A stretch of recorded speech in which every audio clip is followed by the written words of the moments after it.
Hey everybody, this is Alzorath, and welcome to Friday Night Hex. As you may have noticed from the title, this isn't exactly representative of a color in the game, and some of you may be wondering, hey, isn't he going to break down, say, diamond or ruby?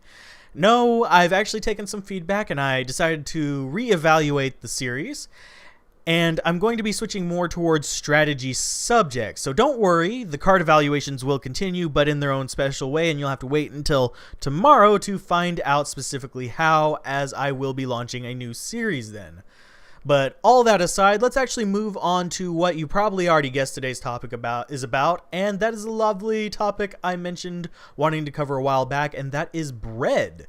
While I personally prefer a good multigrain, I wager you guys are going to prefer ones made of cards. Yes, B.R.E.A.D is actually an acronym for drafting. It's a tool. It is not the be-all, end-all of drafting. Don't get me wrong on that one.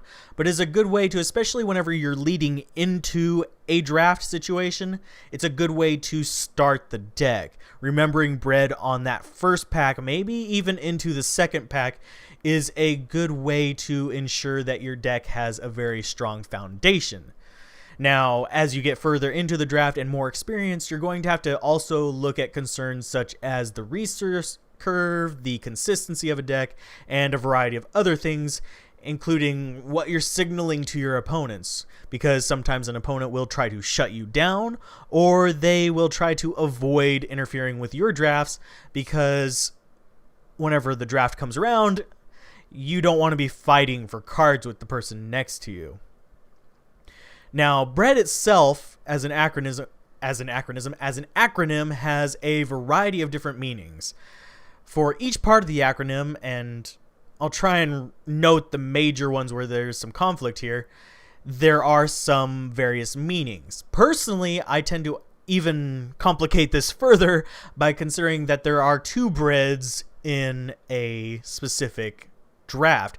For me, this is just how I organize it. There is the creature B.R.E.A.D and the spell B.R.E.A.D, and they are joined at the arse. Now, your creature B.R.E.A.D is generally going to be more important, since creatures tend to be the reliable way to win drafts. They are more consistent, they have presence, unlike direct damage spells, and you're going to draw a lot of them because they are often a major part of pretty much every set. So starting out, you definitely want to go the creature route, and later on you can experiment with spells, but they're going to be less reliable. But all this rambling aside, which I'm going to be doing a lot of this episode, so you'll have to forgive me, let's start off with the beginning of the acronym. That is B. Now, thankfully, B is extremely easy to start with, since it always refers to bombs. Bombs are, just simply put, they're creatures or spells which can cause a massive impact on the game, or even simply win the game for you. Whether through just being a massive presence on the field, like a giant creature, say a 7/7 trampler, or giving some benefit or power that is game shaping. There are bombs that are not creatures. Most people mistakenly limit their ideas because of thinking that, oh, a bomb has to be a creature. This is a bad way to look at it. While the best bombs often are creatures, because creatures are the primary win condition and they are a permanent threat, they aren't the only thing that can impact the game in such a great manner. In fact, there's been examples of equipment in Magic the Gathering, there's been examples of enchantments and spells, and all sorts of things that qualify as bombs in a draft. And if you can recognize these things, you can often even sneak one of the bombs that comes around later that someone may have overlooked into your toolkit. Now, admittedly, these spells and enchantments and artifacts that are bombs aren't as common as the creatures, simply because whenever they build a set, creatures that are big and beefy are easier to make into something effective and efficient in certain situations. The important aspect that a lot of people also forget whenever they get into the realm of bombs is to consider the cost of the creature, because a lot of people think, oh, it's just a big creature or a powerful enchantment. and that's going to win the game for me. But there is a difference between just a powerful spell and a cost-efficient powerful spell. This kind of delineates between the bombs and just the big showy cards. Big showy cards are actually more of dregs, in my opinion, and they often just sit in your hand and are a dead draw for you. Because how often are you going to have 10 or even 12 resources out in the field in a limited draft? Unless the draft is really, really resource accelerant intensive, you're not going to have that very often. Drafting formats tend to actually favor the 2 to 4 drops, with your bombs, if you have like a creature bomb, being in the 5 to maybe the 8 range. I wouldn't really want to push it beyond that, because after that you're going to end up with just the dead draw. As I said, you need it to come into play if it's going to be a game changer. So remember that whenever you're looking at these really strong creatures, you need to consider the cost in addition to these other things. Now, another note about bombs is that yes, you can win the game without bombs. If you have a particularly strong color in the draft situation and you draft in that color, it makes it a little bit easier. Even if you don't get a bomb to win, you can just draw a strong deck. However, there are situations where you can get a bomb in a weak drafting color and then build off of that to a kind of reasonable deck and use the bomb as kind of your linchpin. This is actually a good strategy because a lot of people will be drafting towards the strongest colors, leaving you free to pick from a multitude of choices in the weaker colors that people usually don't draft in. So if you have a bomb in, say, red-white, and the current draft is strong in black-blue, go for it. You might have a mediocre red-white deck with a strong linchpin, which can compete against these stronger just core decks. Let's go and take a look at our notes again real quick, because I have been rambling a little bit. If you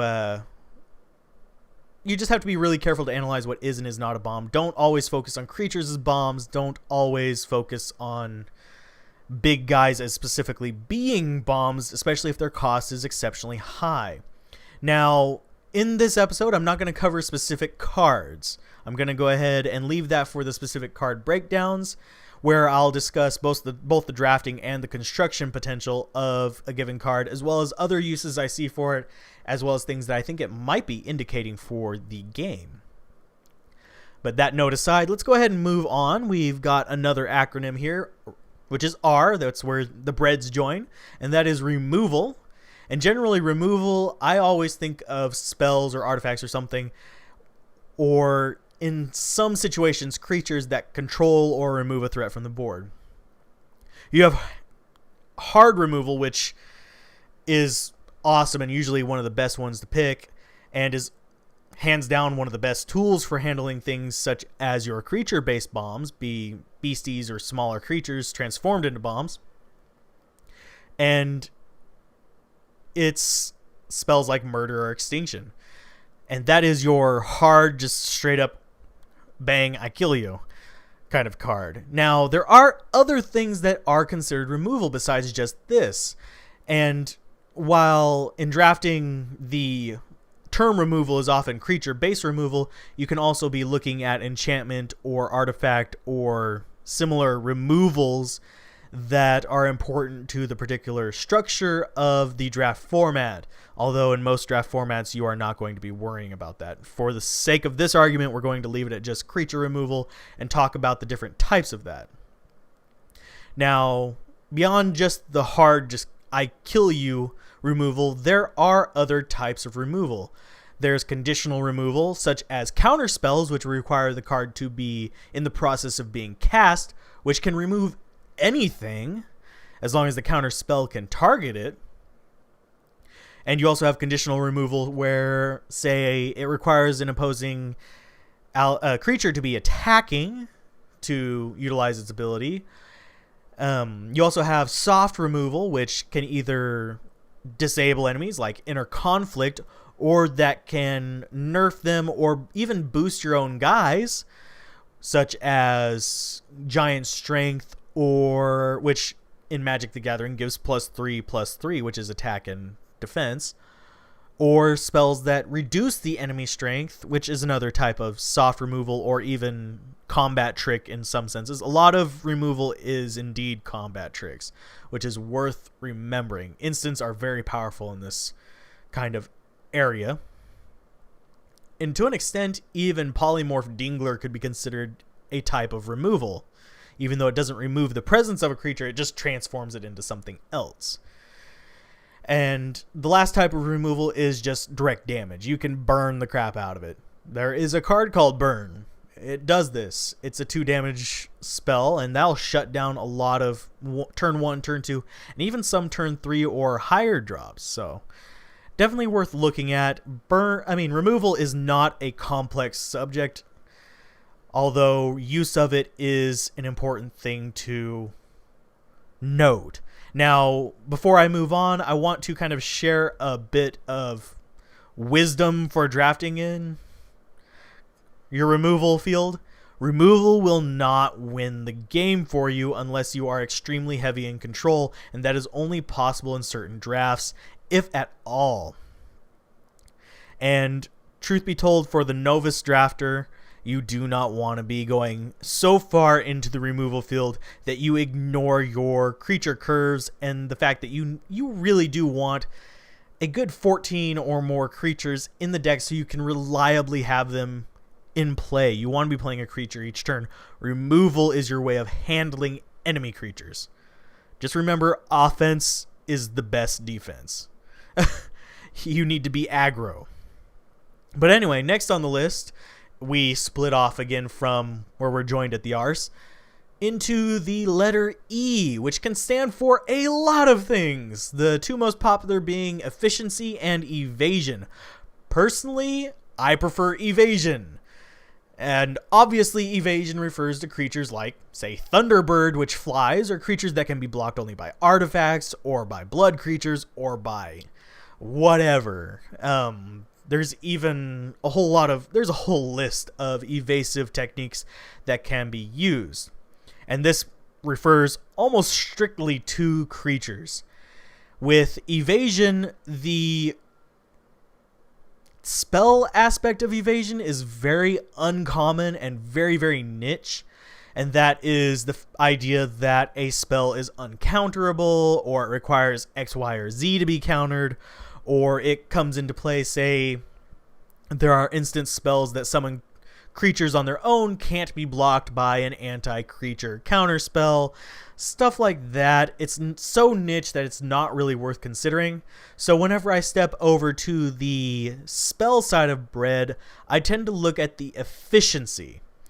Now, you may say efficiency also applies to creatures. You can, I believe the term is the vanilla cost, which is basically a 2 resources for 2/2, among other things.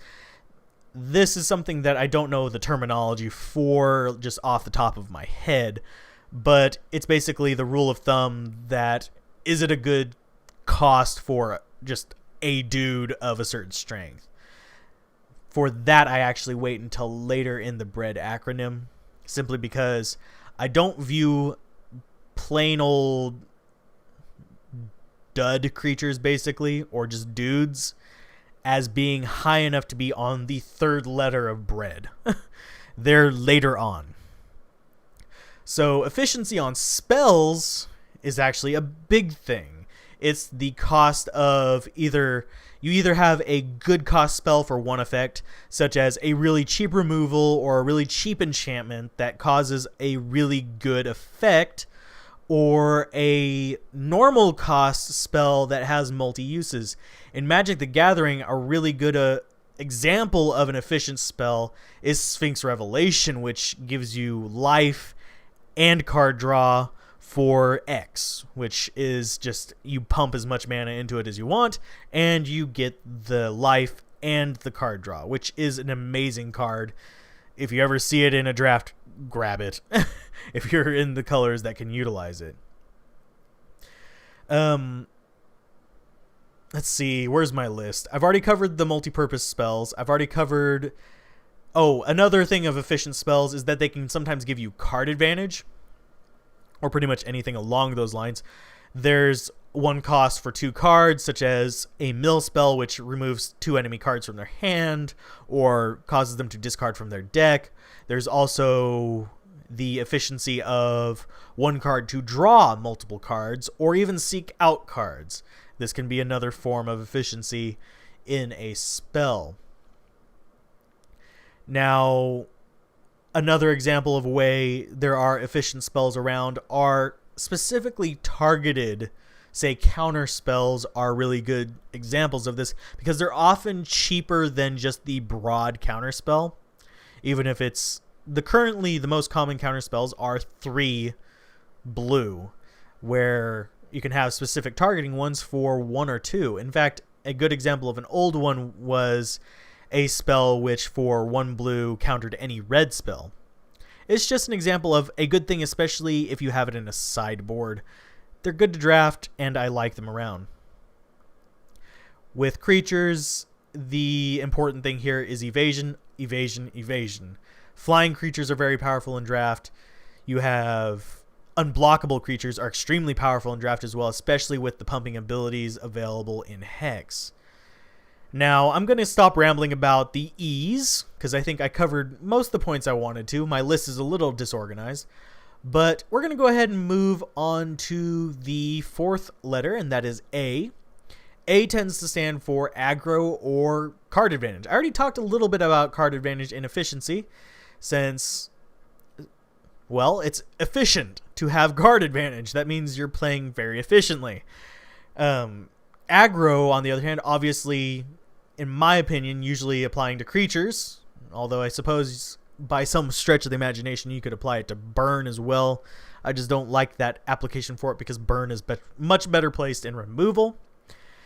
For me, aggro creatures are actually your good trade creatures, your threats, and stuff that aren't quite bombs. They don't get out of the way of enemies if they should attack.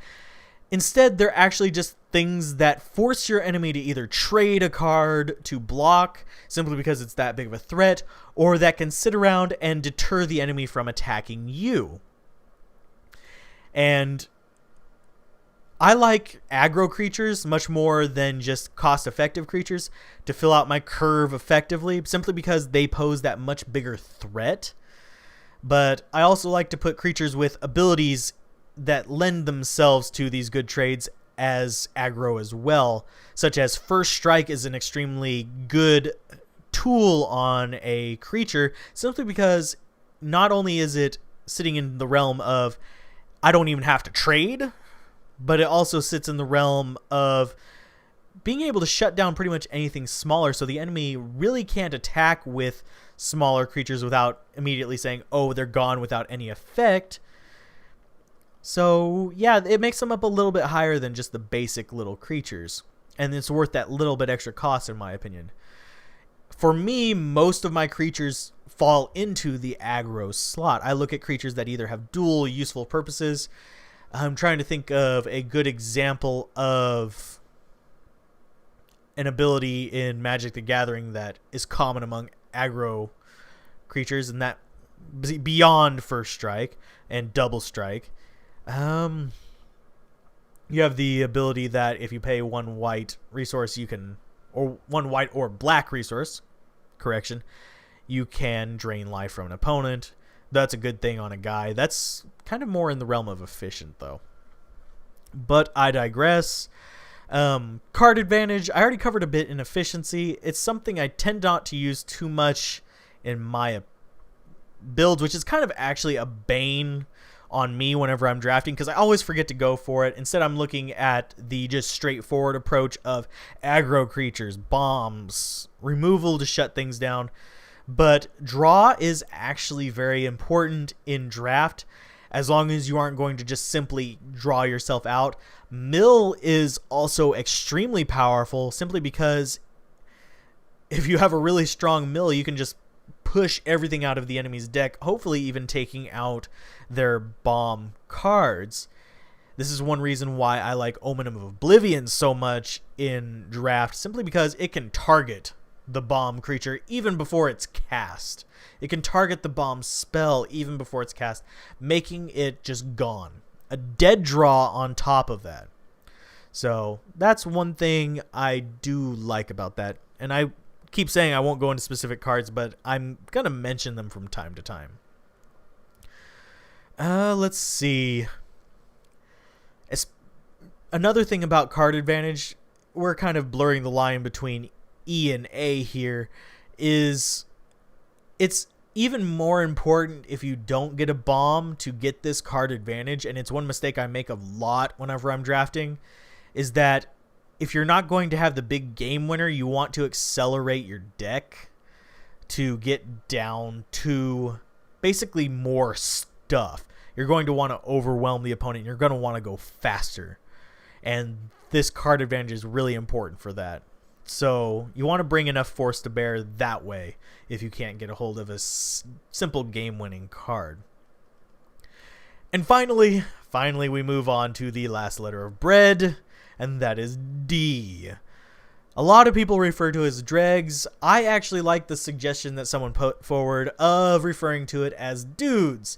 Now you may notice I've been pushing back further and further the efficient cost creatures. The ones like the 2/2 vanilla guy for 2 resources. Or the 3/3 guy for 3 resources. Just the generic, hey, I'm a dude card. And that's because I actually like putting him into this 5th slot, because if I'm going to worry about getting something in my deck, and I'm going to have an acronym for it, I'm going to actually use all the letters for something that I want in my deck. And I'm not going to worry about Dregs. They're going to be going into a pile of I'm not playing you. And there's no point in having that in the acronym if you're not going to use it. So in this field, we have those creatures that are just a creature to be a creature. They aren't going to make great trades. They aren't going to be deadly on their own. They aren't going to have any real special abilities that are worth mentioning. They're just going to be there as more meat on the field. And for me, this is the only letter that doesn't really have a spell equivalent, because you already have advantage, efficiency, you have removal, you have bombs. There aren't just, oh, it's an okay spell that doesn't have an effect, because spells are quite simply effects. So it's either dudes or card fodder here. Now, on a side note, a number of dregs in draft can actually be useful and constructed with a little bit of creative deck building. But in draft, since you can't rely on getting 4, there are examples of things that may not be able to be played in draft that are otherwise worthwhile to collect. So you might be able to pick them up late in a draft simply because, hey, they're useful elsewhere. But overall, dregs are dregs everywhere. I think there isn't really much else for me to say about that last category, and I don't really have much else to say beyond that for each of the letters. Now, yeah, I could go into details and list what each card spoiled would be in each one and show huge lists for each and every category in my opinion, but I feel that's better left for the card evaluations. Now, before I leave, a couple things to remember with B.R.E.A.D are that it requires much more than these simplified categories to actually build a successful drafting deck. B.R.E.A.D is just a good tool for choosing your initial cards before you start going into, say, I want a specific blue-black deck simply because I have a blue-black bomb. It gives you a bit of direction. It's a source, not a solution. You still have to consider things such as the signals you're giving, the curves you're building, the consistency of the deck, the aggro of the deck, the defensiveness of the deck, the control of the deck, all these other things, the point of the deck, the various win conditions. Yes, you need a win condition. Bombs give you an innate win condition, but even without that, you need the guys to possibly win without getting that bomb out. In draft, you want 2 or 3 possible win conditions, or at least possible ways to reach a given win condition beyond just your primary. Now, to utilize B.R.E.A.D, in my opinion, a lot of people recommend it for people who are new to a set or new to a block or new to just drafting in general. And it's okay to do that, but in my opinion, the thing that helps just as much as B.R.E.A.D is to try and at least memorize the core cards of a set or of a block as best as possible, since knowing the cards is very important to speeding up your pick, simply because if you don't have them memorized and you don't know which cards are bombs, which cards you consider worthless, which cards you consider this or that, or what you can put into a combo, you're not going to be drafting very quickly and you're going to be making hasty decisions based on half information. Now, you can pick up enough through B.R.E.A.D without memorizing the cards, but it's much more efficient with a bit of just forethought, since drafts are generally timed, so you can't just sit there for 3 hours reading every single card and balancing it against each other. So avoid the hasty decisions, try and get some card memory in there, and try and have a short list of what you consider bombs, what you consider removal, what you consider efficient, what you consider aggro, what you consider just your general dudes, or dregs. Dregs, I mean, not dreads. Dreads are awesome. With that, though, I think I'm going to go ahead and say goodbye. This is just another episode of Friday Night Hex. I am a bit rambly on it. I'm extremely exhausted while recording this. I have only slept about 2 hours in the past 48, so apologies there. But if you guys enjoy this, be sure to like, comment, and subscribe. I'll probably be a bit more concise with my next episode, as I'll have a bit more time to plan it. And yeah, I will see you guys next time on Friday Night Hex. Be sure to like, comment, and subscribe. And as I said, share with your friends. Be sure to keep your eyes out for a special announcement tomorrow for the upcoming series that will actually tie into this. And I hope some of you may enjoy it. I am looking at potentially turning this into a MP3 file. The question is hosting in that regard, so we'll see how that turns out. But anyways, this has been Alzorath. Keep gaming, have fun, peace out, and goodbye. See you next time.